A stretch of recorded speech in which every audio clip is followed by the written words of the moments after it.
tapos pag-aawayin nila yung mga estudyante sa comment section. I don't know kung ano yung motibo nila, pero yung walang ganyan sa board exam.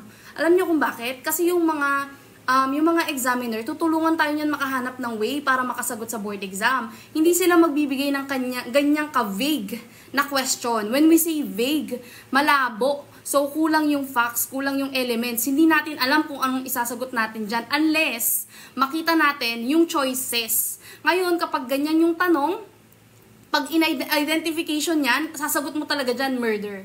Why? Kasi child, yung pinatay. So, alam natin, pag child, bata, so i-assume natin yan na 12 years old pababa. Kasi murder yan. Anong qualifying circumstances niyan? Yung treachery. Alam niyo kung bakit hindi ako nagtuturo ng CLJ? Kasi pang-attorney siya. Mas maganda na makinig kayo sa attorney at ayoko nagmamagaling dito sa TikTok. Kasi ayoko makalaso ng estudyante. Unlike yung ibang mga tao